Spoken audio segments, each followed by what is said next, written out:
All right, Shabbosai, good morning. Good morning. Let us begin. Baruch Hashem, another incredible daf ahead of us today. Begin by thanking all of our sponsors. To thank our Talmud Torah sponsors for the month of Kislev. Josh and Becca Friedman for dedicating Ovishim Drushels this month. A commission of the yard site of Josh's father, Yisrael Yehuda, Bernard Chaim Rafal, for an aliyah for the neshamas of all of those who were murdered at Kiddush Hashem, Simchas Torah in Eretz Yisrael this year, and for a safe return for all of our chayalim and hostages, and a complete and enduring refuah for all of those who have been injured. Sammy and Malka Esterson, in memory of their parents, Hinda Bas Henech Ephraim, Yitzchak Leib ben Aaron HaKohen, and Sarah Rachel Bas Baruch Avram. The Pepper family, in memory of their brother and uncle, Yosef Pepper, Yosef David ben Yaakov. But with that, let us begin. A beautiful, beautiful daf ahead of us. There are actually really some really special pieces we have in front of us. So today's daf is Lamed Beis. Leiv, Baruch Hashem. So let's begin Lamed Aleph Lamed Beis 31b at the Mishnah. So we'll say actually this Mishnah is really going to be a bit of a repeat of that which we studied and that which we went over yesterday. And the Mishnah says as follows: Zeba b'chavisa v'zeba b'korasa. So let's call it Reuven and Shimon, right? Reuven is walking with his barrel, and Shimon is walking with his beam. Now, both say, now in this case, as opposed to yesterday cases, we were talking about Reuven and Shimon walking one in front of the other. Here, they're coming from opposite directions. All right, so we kind of know where this story is headed, quite literally headed on a collision course. So Reuven and Shimon are walking at each other. Reuven's walking ultimately with his barrel, and Shimon's walking with his beam. Well, let's actually reverse it. Reuven's walking with his beam, and Shimon's walking with his barrel. Nishpara kado shalzeh bekaraso shalzeh. So we'll say, so again, if Shimon's barrel ends up breaking against, Shimon's barrel ends up breaking against Reuven's beam, right? The halacha is pater. Ultimately, again, Reuven is pater. Why? Simply put, so remember, everyone has the right to be there. So because everyone has the right to be there, therefore ultimately, again, when they come on this collision course, and Reuven's beam breaks Shimon's barrel, there's no liability. Okay, that's case number one. Both say pretty straightforward. Haya bala kora rishon ubala chavis achron. Now we'll say we're switching back to now the what we'll call the successive cases. I don't know if that's the right terminology, but Reuven in front and Shimon in back. So haya bala kora rishon ubala chavis achron. If Reuven, the owner of the beam, was walking first, and Shimon, the owner of the barrel, was walking behind him, so nishpura chavis bakora pater. Balakora. And what happens? Shimon essentially walks into Reuven and ends up going ahead and breaking his barrel. So Reuven's pater. Reuven's pater. Rabbi say again, remember, this is all chazara of everything we learned yesterday. Top of Lamed Beis. However, v'im amad balkora chayiv. However, if halacha l'maisa, Reuven, right, the first guy walking with the beam, stops, right, just stops, then halacha, and then Shimon slams into him. Ultimately, again, then Reuven's going to be chayiv. V'im amar bal chavis. V'im amar la bala chavis amot. But what happens if Reuven called out after Reuven, the beam guy, calls out? He says, "Stop." He gives a warning. We saw all this yesterday in the Rambam. He says, "Stop." And again, Shimon still continues to walk. Then haloch lamaisa, Reuven will be absolved from liability. Okay, so we'll say so again, so far all the same cases. Haya bal chavis rishon. We'll say Lamed Beis and Aleph 32a, second line down from the top. Haya bal chavis rishon ubal kora achron. So now we'll say we're mixing it up. What happens if we'll call him Shimon, the barrel guy is walking first, and Reuven, the beam guy, is behind him? So that's the halacha. Nishpura chavis bekora. So ultimately, again, if the barrel is broken by the beam, so chayiv. Because once remember again, if the barrel was broken by the beam, then what does that mean? That means that halacha l'maisa. Bal chavis rishon bal kora achron. So Shimon, the barrel guy, is walking first. Reuven, the owner of the beam, is walking by, and then v'nishpara chavis bakora, and then ultimately again the barrel is broken. Chayiv, ultimately again he's going to be chayiv. However, again v'im amad bal chavis pater.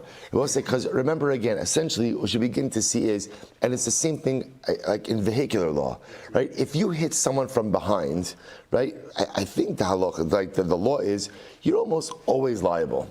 You're almost always liable, right? Why? Because again, if you're the guy behind, you have the obligation to maintain that safe distance.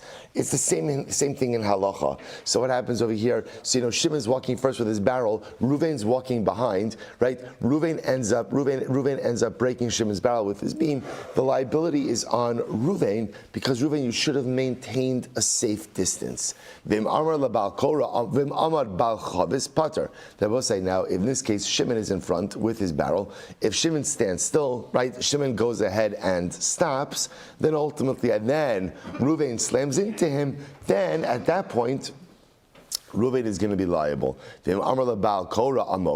if halacha l'maisa Shimon's in front with his barrel and he stops, but he gives warning to Reuven by the saying, Reuven, stop, right? And ultimately he doesn't, and Reuven continues and slams into the barrel. Chayiv, ultimately Reuven is going to be liable. So I'll say, so again, I just want to point out, there is nothing new here.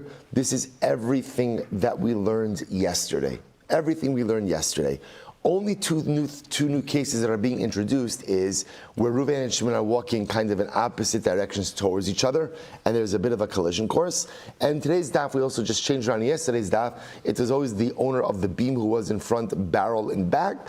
Today we just switched up those cases as well. But bottom line, Abosai is halacha l'maisa. It is always the same. If the guy behind slams into the guy in front, the liability is on the guy behind, or at least the guy in front will call this absolved of any liability. If the guy in front stops, that's considered to be an abnormal behavior, and as a result, ultimately he damages or is damaged, he is liable for that. However, if the guy in front stopped and called out and said, stop, I'm halted over here, then ultimately the liability is going to switch to the guy behind. All the same principles that we saw before. The only issue that's not being brought up in this Mishnah, remember again, where does this Mishnah end as opposed to what we learned yesterday?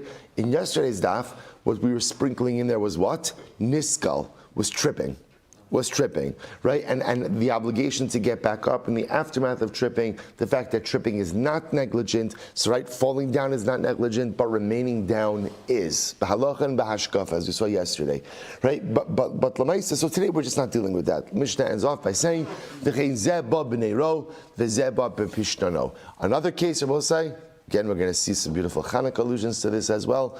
Ultimately, again, same idea is if one guy is coming with his ner and one guy is coming with his flax, ultimately, again, the same halachas applied. Now, I will say, you read that line in the Mishnah, I have no idea what that is talking about, except that I know that Pishtan is flammable, right, and a ner ignites stuff. So obviously, we're talking about some type of case of damages.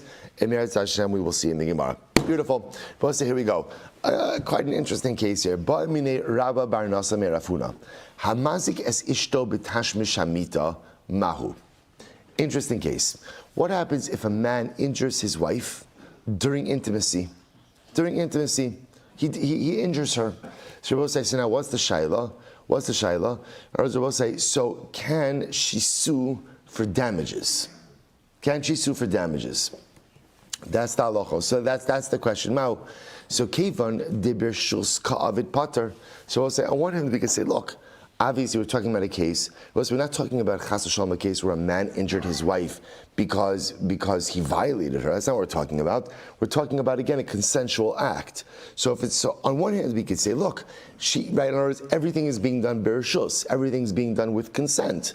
So maybe because there's consent, ultimately there's no possibility for damages. Oh, Dilma, is incredible. Or maybe, I will say, just because you have consent doesn't absolve you from damages.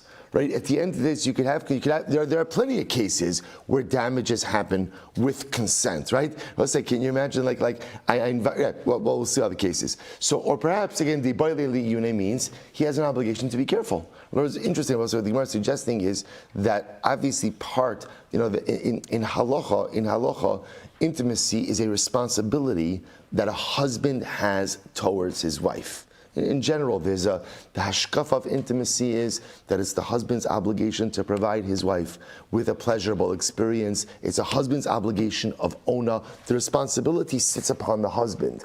So even though, again, a husband has a responsibility, part of that responsibility is also to go ahead and be careful. To be careful, to not injure her. See, even though it's with rishus, maybe at the end of the day, he still has an obligation to be careful. So the Gemara says, well, so what is it? It was an interesting case. So let's say she's damaged, she's injured as a result of the relations. Can she sue for damages? We learn this. Listen to the Mishnah.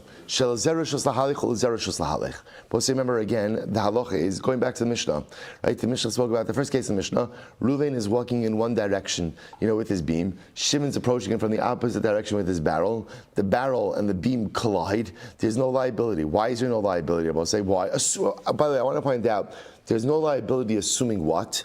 That there was no negligence, right? If Reuven is carrying a beam and texting, it happened in Talmudic times as well, right? If he's carrying a beam and texting, he's distracted. Then there could be, but assuming that everybody is just doing their thing, right? And walking in a normal fashion. But again, accident, so there's no liability. Why? Why is there no liability? Because they both have the right to be there. So what do you see from here? That when two people engage in an act, and both, so to speak, quote unquote, have the right to be there, and damages happen just in the normal course of events, there's no liability. So using that logic, one would say that if a husband injures his wife in the course of relations, there's no liability. Amar Rava, Kav Chomer. Rava says, I don't know. I can give you the Kav and Kav Chomer. Listen to this. Listen to Kav Chomer. Umay Yar. Rava wants to back this up with a Kav Chomer. Watch this. Umay Yar Shezeh. You're supposed to say, let me take one step back. One word of introduction about this. The paradigmatic case of shogeg, of injuring someone accidentally, is the Torah's forest case. What's the forest case? Reuven goes into the forest to chop wood, right? Unbeknownst to him, Shimon is also there. In the course of chopping wood, Reuven, again, either a splinter of wood flies out and goes and kills Shimon, or the axe head falls off, right? Flies off and kills Shimon. That's the paradigmatic case of shogeg, of accidental, in that case, accidental death. But that's the paradigmatic case of shogeg. Rav is like this. Umayar shezeler shuso nichnas vezeler shuso nichnas. Now both say, when Reuven and Shimon both go into the forest, it's both of their rishus, so to speak. Now, the truth is, remember, the forest in question doesn't belong to either of them. What it means is they both have the right to be there. So it's the equivalent of Reuven entering into his domain, Shimon entering into his domain, right? So what's the halacha? V'zer rishus nichnas, nasa k'misha nichnas l'rishus chavero, v'chayev. V'chayev zeh shelishus chavero, right? I'm sorry, v'chayev. So I'll say, so again, interestingly enough, in the case of the forest, both are entering into a domain that they have rights to. Yet, for liability purposes, the Torah treats it as if Reuven, the injurer, right, is ultimately going ahead. The injurer is entering into Shimon's rishus. So that's, in other words, even though in the case of the forest they're both entering into a domain that is theirs, for liability purposes, it's as if Reuven has entered into Shimon's rishus. So in that case, zeh shel rishus chaver nichnas lakol shekain. So we'll say, so ultimately, again, in the case of intimacy, where literally the husband is entering into the wife's domain, literally, right? So ultimately, there should be liability as well. To which the Gemara says, Ela ha katani shel zer rishus lahalech, ul zer rishus lahalech. Rabbi say, but yet we come to our Mishnah, and our Mishnah clearly tells us that Allah, so wherever two people have the right to be in a particular domain, and damage occurs, not through negligence, right, but just through normal course of events, that there should be no liability. To which the Gemara says, here's the difference between the two cases. Hasam tarvayu ki hadadinenu. Rabbi say, in the case of Reuven and Shimon entering into the forest, and Reuven chopping wood, and a splinter or an axe head falling off and killing Shimon, Reuven and Shimon are equivalent. Hacha ihu ka'avid maisa vihi lo.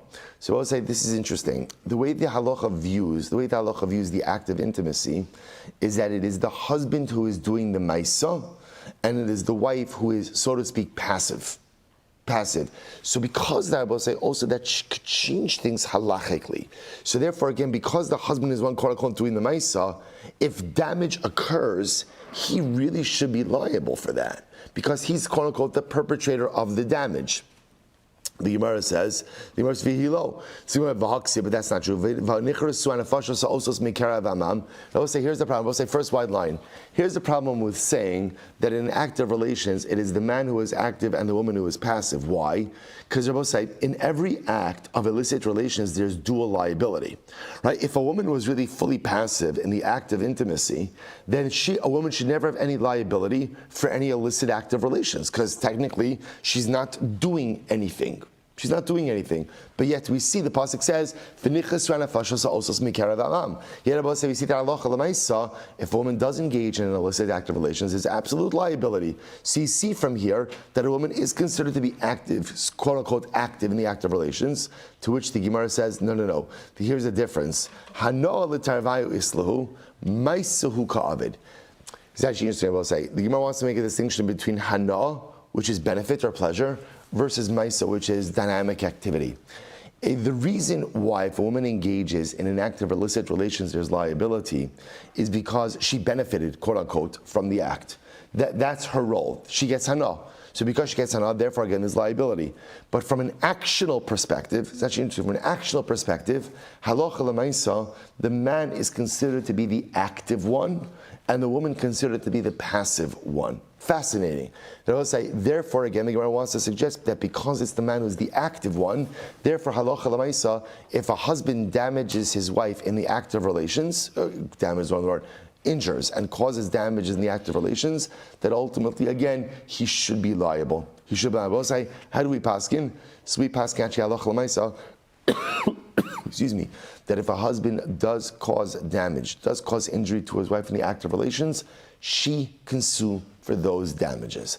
That's how the Shulchan Aruch paskins. Now, obviously, I will say it's going to depend on which damage. Like, for example, what do we know off the bat that she's not going to be able to collect? Boshes, good. Boshes, right? Because remember, again, Boshes, not to say that there can't be a form of humiliation with it, but remember, what does Boshes require? Mason, right? Boshes, so obviously assuming that, again, hopefully we're talking about a case over here where his intention is not to damage her, right? But halacha l'maisa, but whatever the damage is she'd be entitled to, l'maisa we paskin that if a man injures his wife in the act of relations, ultimately, again, she could technically sue for damages. Incredible. But let's say there's an interesting hashkafic piece in that also. I'll say it's interesting to think that in the act of intimacy, right, which is there to engender a deeper bond between husband and wife. So, right, the beautiful way in which we view intimacy is in Yiddishkeit, we don't view intimacy as an outlet for satisfying a desire, right? We see intimacy as a tool for building relationship. So it's interesting that a tool for building relationship could also be the source of damages. So I will say, see this in life in general, lav dafka, just this specific case, how sometimes, again, well-meaning intentions, even well-meaning actions could result in damage. That's why even having the right machshavas, right? Even having well-meaning intentions is not enough.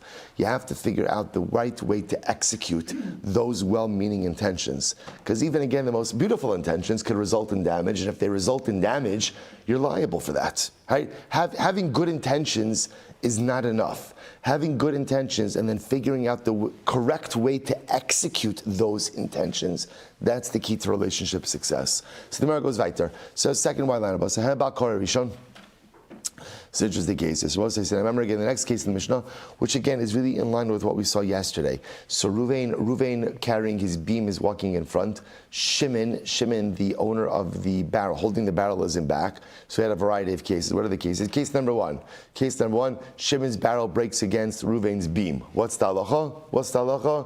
Ruvain's exempt, right? Shimon, you got too close. However, if Ruvain stops, and Shimon slams into him, then what's the halacha? Ruvain's liable.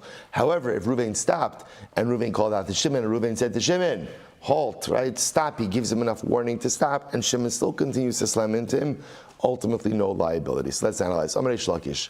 So Reish Lakish quotes a similar, what is it? Now, we'll say, now just to understand, let's pause here for just a second. When Ruvain stops, right, when Ruvain the Balakora stops, and Shimon slams into him, right, why isn't Ruvain chayiv? What's the mechanics? Why isn't Ruvain chayiv in that case? because that's what's stop. Because also remember again, we saw the principle, kala mishane.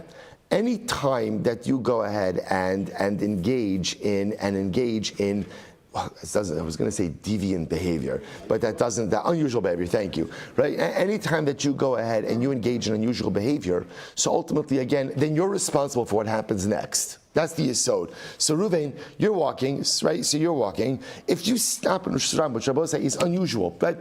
People don't do that. Although we did see, remember again, people do stop for a moment, right, to readjust the load, which is momentary.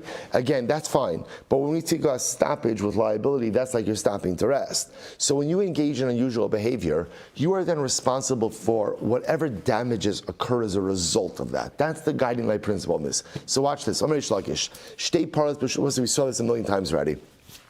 When I say a million, I mean two. Right, so, right, shtei paros b'rishus harabim. Right, so remember again, you have two cows in Rishus harabim. Achas revutza v'achas malachas. So cow A is squatting down, right, and one is walking. Ba'ata malachas b'revutza p'tura. Right, so if the walking cow kicks the squatting cow, it's pater. Why? Why? What's the logic? Squatting is unusual. Squatting is unusual, right? That's not what animals do in Rosh Hashanah. So therefore, if the walking animal comes along and kicks the squatting animal, ultimately the walking animal is pater. Revutza ma'alechas, however, again, if the squatting animal kicks the walking animal, then ultimately chayeves. Then in that case, Rabbi say again, the squatting animal is going to be chayev, because Rabbi say a squatting animal has no right to kick anyone. Fine. So Gemara says, so Rabbi say, so point is, what do you see from here? That the squatting animal did something unusual. Once you do something unusual, if you get kicked after you do something unusual, there's no liability for the kicker in that case. So let's bring our Mishnah supports this idea. If the owner of the beam was walking first, Reuven was walking first with his beam, and Shimon was walking behind him, Nishbara chavis bekora pater. So ultimately, again, Shimon walks into Reuven, so Reuven is pater. Vim amad balkora chayiv. But if Reuven's walking with his beam, and what? Reuven stops, and now what happens? Now Shimon slams into him, chayiv. Now Rabbi say at this point, so at this point, Reuven is going to be chayiv. Reuven's going to be chayiv. Why, Rabbi say? Why? Because Reuven stood still in Rishus harabim. Reuven was mishana. Reuven engaged in unusual behavior. Once you engage in unusual behavior, you are responsible for any ensuing damages. And we'll say again, in this case, when Reuven stops, Reuven is just like a squatting cow. I don't know that anyone ever called him that before, right? But Lamaisa, Reuven, you are just like a squatting cow. So when you are a squatting cow and you get kicked, so Lamaisa, again, you are responsible for that. So the Gemara says, beautiful. So the Gemara says, one second,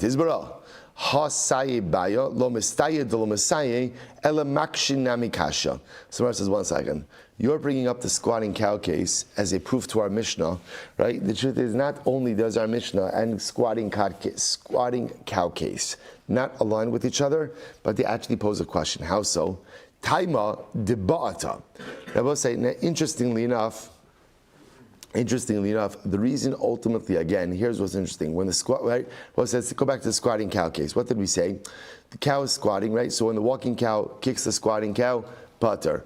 If the squatting cow kicks the walking cow, what's the halacha? Chayiv, right? Now what's interesting is, taima deba'ata. The reason why the squatting cow would be chayiv is because it kicked the walking cow. So the Gemara says, ha huska memela. Interestingly enough, it sounds like though if the squatting cow just went ahead and just injured the walking cow through some other way, sounds like it's pater.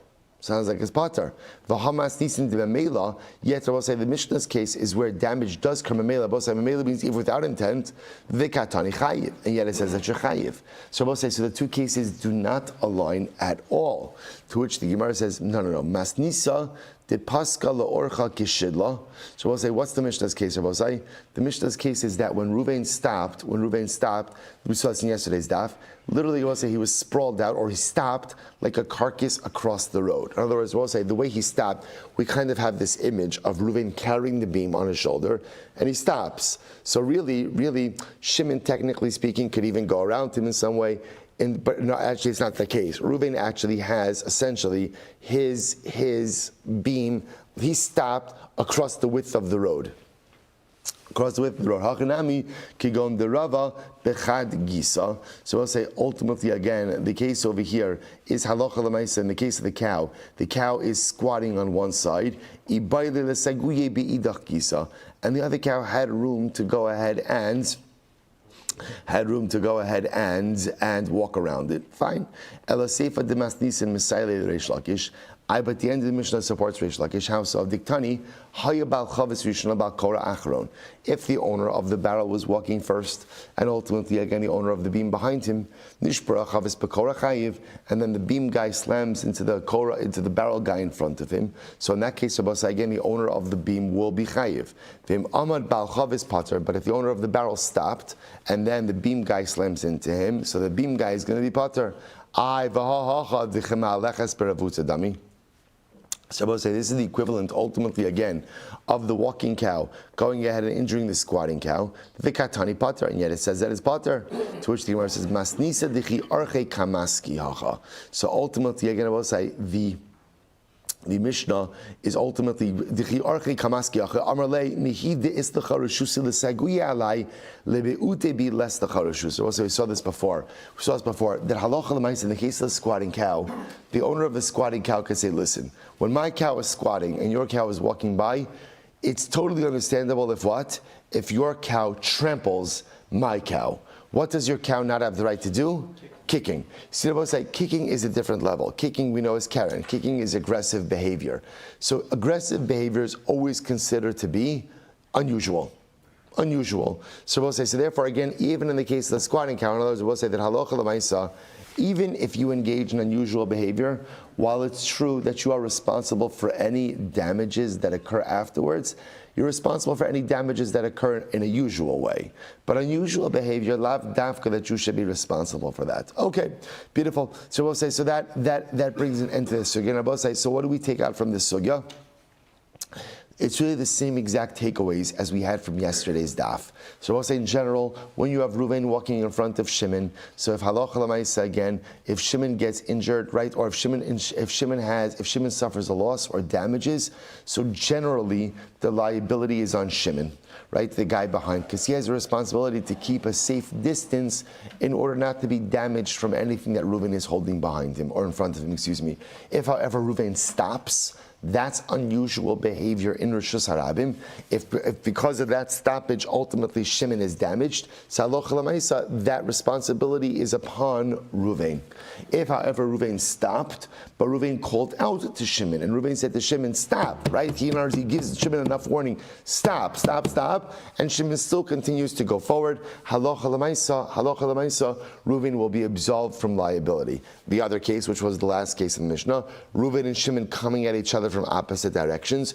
Reuven with his beam, Shimon with his barrel, right? They walk into each other. Ultimately, again, assuming no negligence, Reuven, the beam guy, will be pater. Why? Because they both have the right to be there. Incredible. Mishnah. We'll say this is a great case.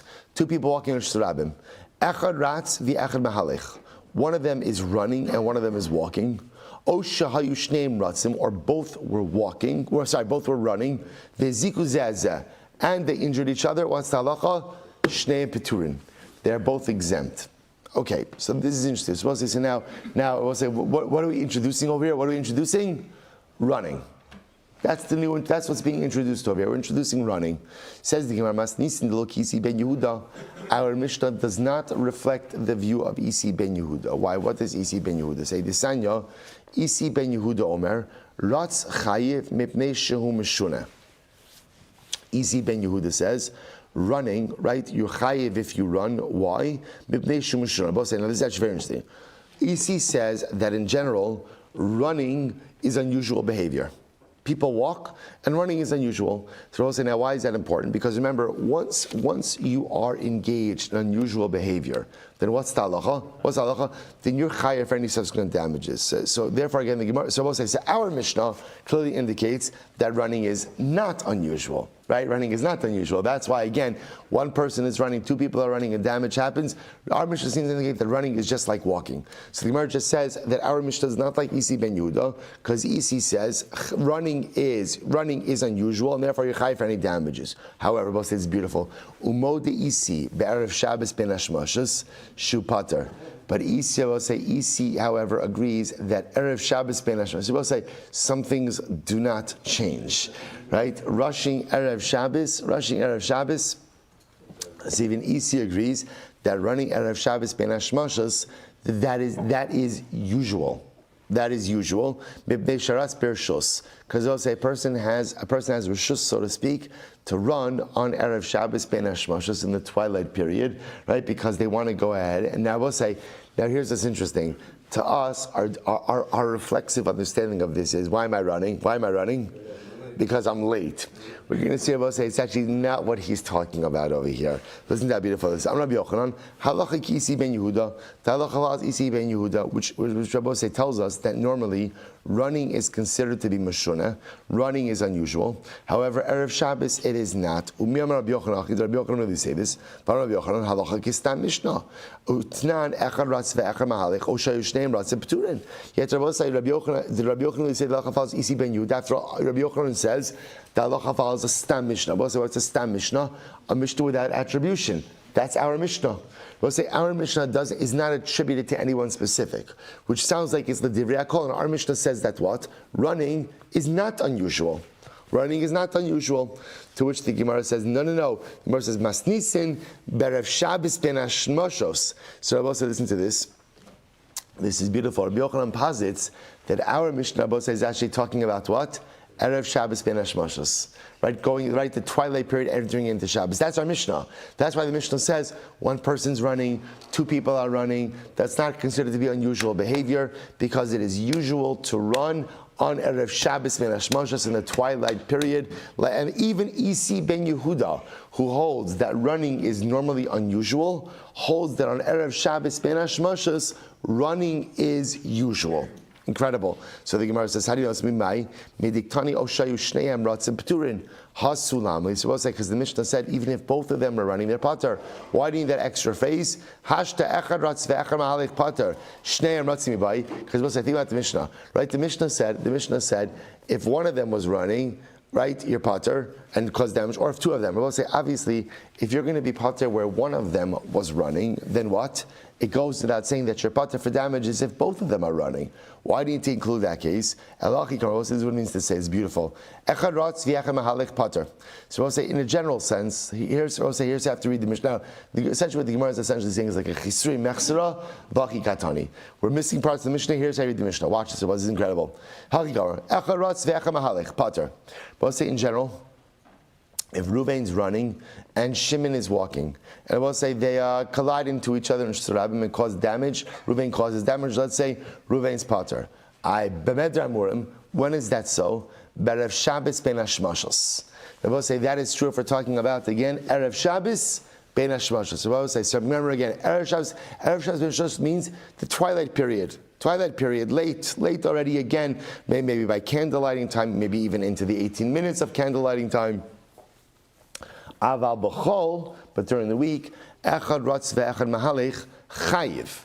Oh, I will say, but listen to this. But during the week, if Ruvain's running and Shimon is walking, and Ruvain ends up colliding into Shimon, and they end up colliding, and Shimon is damaged, in that case, Ruvain is chayiv. Right? Why, Rabbi say? Why? Because Rabbi Yochanan says we pass like Isi ben Yehuda, and running is unusual. Running is unusual. However, watch this. Shnehem ratzin afilu b'chol p'turin. Now let's say both Reuven and Shimon are running, and they both collide into each other, and let's say Reuven damages Shimon. What's the halacha? Pater. Why? Because they're both engaged in unusual behavior. So I'll say, so I just want to point out, just understand what's happening over here. The way the Gemara is setting up the Mishnah now is the Mishnah does reflect the view of Isi ben Yehuda. Isi holds that running is unusual. And therefore, again, in a regular case, weekday case, Reuven is running, right? Let me just set this up. Reuven is carrying a beam. He's running with a beam. Shimon's walking in the opposite way. He ends up damaging Shimon. What's the halacha? Reuven is chayiv. Why? Because he engaged in unusual behavior. The only time that running is not unusual is when? Erev Shabbos ben Hashmashos. So same case, Reuven is running Erev Shabbos ben Hashmashos, and he collides with Shimon. In that case, he will not be liable. He will not be liable. Listen to this. Amar Mar, Umo de isi be'erev Shabbos. Sorry, next case. Shteim ratzim afil b'chol b'turin. Obviously, if both of them are running during the week, then halacha l'maisa, then obviously there's no liability. Why? They are both engaged in unusual behavior. Now watch this. Amar Mar, Umo de isi be'erev Shabbos ben hashmashos shu pater mepnei sharatz b'rishus. So ultimately, but even isi, who normally holds that you're liable for running because running is unusual, ultimately agrees that on Erev Shabbos ben hashmashos you're pater. Why? Because that is not unusual. That is usual. So the Gemara says, my b'rishus iga. So we'll say, what does it mean? What does it mean that on Erev Shabbos you're running, essentially, what does it mean that on Erev Shabbos running is not unusual? B'rishus means with permission. But essentially what we're saying is like this. Even Isi ben Yehuda, who holds that normally running is considered to be unusual behavior, agrees that on Erev Shabbos ben hashmashos, running is usual behavior. It's b'rishus. Now we'll say, b'rishus, what does that mean? It's usual. What makes it usual to run on Erev Shabbos? I will say, here's what's incredible. Like I said before, we all assumed that we're just talking about the Erev Shabbos rush. That's not what I was talking about. This is how beautiful this is. Rabbi Chanina. Rabbi Chanina, look how beautiful this is. Rabbi Chanina. Bo v'neitze likras kala malkisa. So as Rabbi Chanina used to say, they're both saying Erev Shabbos and Erev Shabbos. Rabbi Chanina used to say that there's a concept of going out to greet the Shabbos. So Rabbi say when we speak about this is so beautiful. When we speak about running, ben hashmashos Erev Shabbos, it's not to get home right within the 18 minutes. That's not what this is talking about. I'm home already. I'm dressed for Shabbos already. The running we're talking about is the running to go out to greet Shabbos. It's going out to greet Shabbos. As Rabbi Chanina used to say to his students, Bo'u v'neitzei, let's go together to greet the Kala Malkasa. Let's go to greet the bride, the queen of Shabbos. Rashi says over Bo'u v'neitzei, ki adam hamakabel pnei hamelech. You know, both say, when you know that the king is coming to town, so what do? No one waits for the king to come to them. What do? You go out to greet the king. So Rabbi Chanina would say Shabbos is like a queen. Shabbos Malkasa. Shabbos is like the queen. He actually uses two lashonos over here. A kala, a bride, and Malkasa, a queen. So this is Shabbos. So when the queen comes, you don't wait for her to come to you. You go out to greet her. Va'amrilei likras Shabbos kala Malkasa. Another a different version of this, they would go out to greet Shabbos kala Malkasa. So just different verbiage, I will say, but the same idea. I will say, how are you Makabel Shabbos? Right? You don't wait for Shabbos to come to you. You go out to greet Shabbos. And I will say again, this is why this is the running it's incredible. This is the running they're talking about. Not a running to beat the clock because I worked too late on Erev Shabbos. This is a running because, again, I'm already home. I'm already ready. But I'm so excited for Shabbos to come. I want to go out to greet Shabbos. Rabbi Yanai misatev v'koi v'amar boi kala. Rabbi Yanai, I will say, ultimately again would wrap himself in his Shabbos finery, his Shabbos clothing, and he would actually stand in place and he would say, boi kala. Come Shabbos bride, come Shabbos bride. So I will say, so now remember again, these are not contradictory ideas. What ends up happening is something incredibly beautiful. Step number one is we run to greet Shabbos. But here's something amazing. As we're going to greet Shabbos, running to greet Shabbos, something beautiful happens, which is Shabbos runs to come greet us. It's this beautiful synergistic partnership between Klal Yisrael and HaKadosh Baruch Hu. That I will say in general, there is this beautiful, beautiful yisod. this beautiful yisod that in general, and I will say there is this ani ledodi v'dodi li, right? I am to my beloved is to me, and then there's another pasuk, dodi li va'ani lo. My beloved is for me, and I am for her. And I will say in spirituality there is this idea that if you want a relationship with HaKadosh Baruch Hu, you have to go out and you need to get it. And I will say part of the mistake we make with inspiration is often what we do is we kind of we approach it like, all right, I'm ready for it, right? I'm ready for it. I'm sitting here. I've cleared my schedule. I won't even check my email, my text messages for the next 3 seconds, right? That's how committed I am to this, right? That's how committed I am to overwhelming commitment, right? And I'm ready. I'm ready for spirituality to come and like fill my soul. It doesn't work that way. It doesn't work that way. If you want inspiration in life, go out and get it. Go out and get it. Now something amazing happens. Once you go out to find HaKadosh Baruch Hu, you'll see something amazing. The Ribono Shel Olam is searching for you at the same time. Isn't that incredible? In that moment, as I am going out and searching for my beloved Ribono Shel Olam, He is searching for me, and we meet somewhere in the middle. And that's the dynamic over here. The first step is, is getting home from work early on Erev Shabbos, right? That's the first step. The next step I will say is, how does Shabbos start? Shabbos starts, you go out. I will say that's part of the reason, again, why do we do Torah Mel? It's not just to have a l'chaim and a piece of gold with chevron. I'm coming out. I'm getting out early, right? I'm going to find the Shabbos Malkisa. I'm doing something to show that I am eager to get and to engage. You go out and you find the Shabbos pride. And then once you do that, something amazing happens, which is, I think about the dynamic. I come out early to go ahead and find Shabbos, and then by the time you get to Lichadodi, what happens? You turn around, right? You turn around, and what happens? She's there. I've done my part in proactively trying to engage HaKadosh Baruch Hu, and when I turn around, the Ribono Shel Olam is right there as well. Such a beautiful, beautiful dynamic. So I will say, so that's running Erev Shabbos. I will tell you, there is I'm sure I have time for it, but there is a beautiful, beautiful Maharsha. I'm gonna take a picture of it and send it out. The Maharsha brings down, he says, it's beautiful to always note that Shabbos is always referred to as a bride, always referred to as a kala. So the Maharsha points out over here that this is based on the idea that ultimately, again, every day in the week has a zug, has a partner, right? Sunday as Monday, right? Tuesday as Wednesday, Thursday as Friday. Shabbos has no, so to speak, calendrical or daily partner. So HaKadosh Baruch Hu says, Klal Yisrael will be your partner. So that's why Shabbos is always referred to as the Kala. Shabbos is always referred to as the bride of Klal Yisrael. And again, the Maharsha, you look at it, I'll send it out. The Maharsha brings down, he says, that's why in Lechadodi, we see Boi Kala. It's a reference, one Kala is for Kiddushin, and one Kala ultimately again is for Nisuin, the 2 stages of marriage. Boi Kala. Now I will say the idea that Shabbos represents this marriage to the Ribono Shel Olam. But I will say what it represents is not just on a Shabbos level, but also just on a spiritual. I will say, if you want ruchnius in your life, you have to go out and get it. And you can't walk. You have to run, right? Running is always considered to be unusual behavior, except when?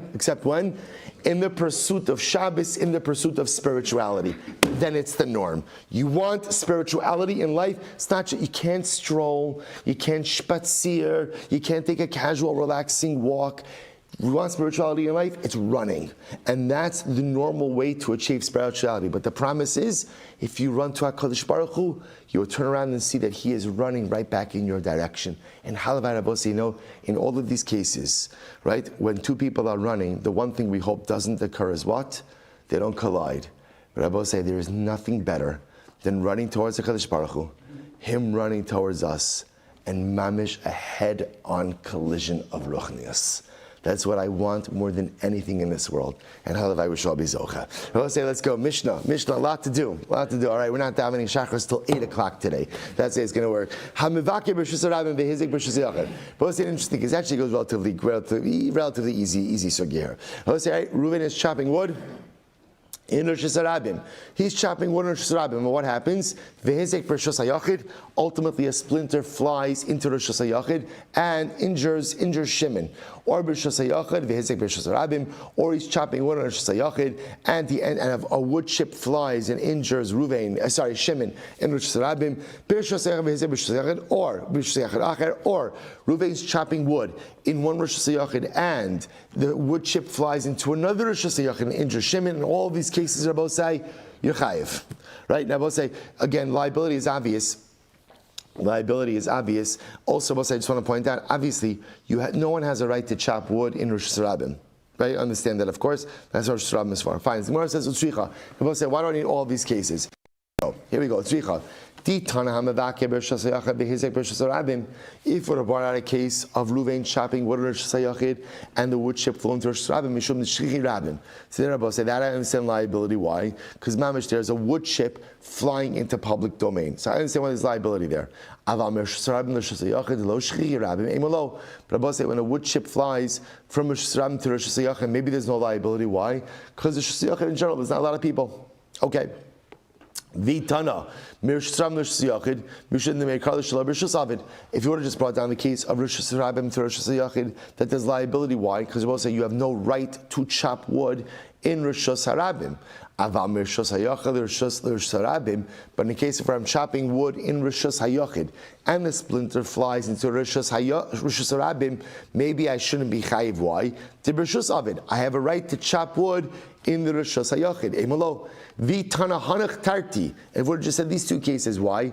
Hamishum neshchichi rabim. This one because it's Rosh Hashanah. Hamishum dol shelo b'shus, and because there's no right to chop wood. Aval mirshas hayachal shchiachid achar delo shchichi rabim umeikar b'shus. But I will say in a case where I'm chopping wood in one Rosh Hashanah and the wood chip flies into another Rosh Hashanah, maybe again, number one, I have permission. Number two, there's not a lot of people around. Maybe I shouldn't be chayiv. Imalo. Therefore, tzricha. So therefore, again, I have to bring down all of these cases. Good. We go right there. So I'll say, here's the interesting case. I walk into a carpenter shop. A nagar is a carpenter shop. So I walk into a carpenter shop. Yeah. Or a workshop. Work into a carpenter shop. Okay. What happens? Shelo b'rishos. I will say, watch this. So Reuven is the nagar, right? Reuven is the carpenter. Shimon walks in, and Shimon walks in there without permission. And what happens? I will say, v'nitza bakas v'tapcha upon. Now, unfortunately, what happens? I will say, so a splinter of wood hits Shimon in the face, and Shimon dies. What's the halacha? Pater. Ultimately, Reuven's pater. Now, why is Reuven pater? Because Shimon didn't have Rishus to be there. What happens again if Reuven invited Shimon in, and the same thing happens, a splinter comes, kills Shimon, what's the halacha? Chayiv.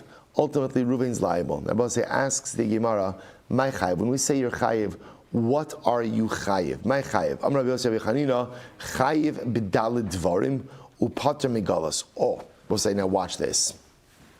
So this is very important. Rabbi Yossi says you're going to be chayiv dalid dvarim, right, and pater from galus. Now, remember again, this is an act of accidental bloodshed. Normally, when you kill someone accidentally, there is an obligation of galus. In this case, Rabbi Yossi says you're chayiv in dal dvarim, but pater in galus. So also take a quick look at Rashi. Rashi says chayiv dal dvarim im lo meis. So we'll say obviously again if Shimon didn't die, then Reuven is going to be chayiv ultimately again in dalid dvarim. So the halacha is imlo meis elo huzak. So ultimately again, if Shimon didn't die, but Shimon was injured, no sin lo nezek, tsar, ripui, and sheves. He has to pay him nezek, damages, tsar, pain and suffering, ripui, doctor bills, sheves, lost wages. Davide poshea. So however, remember again, what won't he pay him? Rashi says, what won't you pay him? Boshes. Why no Boshes? Why no Boshes? Right, aval Boshes lo de'eno chayiv ala Boshes ad she'is kaven. So we'll say. So therefore, again, Rabbi Yossi says essentially, if Reuven injures Shimon, he's going to be chayiv for dalud dvarim. But if he kills him, he's not chayiv galus. Now we'll say, now why not? Lefi she'ena dome liyar. Because also remember again, you're only chayiv galus in a case that resembles the forest case. Remember again, the forest case where Reuven goes there to chop wood. That is the paradigmatic case of shogeg. What's unique about Yar? So the Gemara says, the fish Yar, Zeder Shusam Nichnas, Zeder Shusam Nichnas, Zeder Shus Chaver Nichnas. So the Gemara says, listen to this, because here's the difference. In the Yar case, in the forest case, both are entering into a domain that is their own, and they have the right to be there. They have the right to be there. In this case, Rabbosai, it is not a joint domain. In this case, however, again, remember, Shimon is entering into Reuven's domain. Therefore, again, it's not comparable to the case of the forest, and therefore, again, there will not be liability for Galus. Amar Rabba says, 1 second. Kavachomer. Uma Yar ledaito nichnas. I'm sorry. Uma Yar zeledaito nichnas. V'zeledaito nichnas. Nasa kimi shenichnas adas chabero. The gola. So Rabbosai, I don't understand. The case of a Yar, right? Each one went in, so to speak. We make it as if Shimon entered into Reuven's domain. So the Gemara says, Zeh sheladas chavero nichnas l'kol shekin. So I will say in this case, where again Shimon is mamish entering in with the permission of Reuven, why shouldn't there be liability? Rabbi say this is incredible. Ela Amar Rava, my pater migalus. Rabbi say, what does it mean ultimately when we say that Reuven is pater from galus? This is incredible. First white line, delo sagi leva galus. Rabbi say, understand, galus is an atonement. Right? Galus is something that atones for killing someone. Rabbi say, what the Gemara is suggesting over here is in this case, galus will not atone. Why not? Why not? Shogeg karov lemezid. The Bava said, listen to this. Galus only atones for a pure shogeg case. But there is such a thing called a shogeg karov lemezid. Shogeg karov lemezid means it's accidental, but there's a heightened level of what we'll call liability. Now, now watch this. This typical case, or the paradigmatic case of Galus is Reuven goes into the forest to chop wood.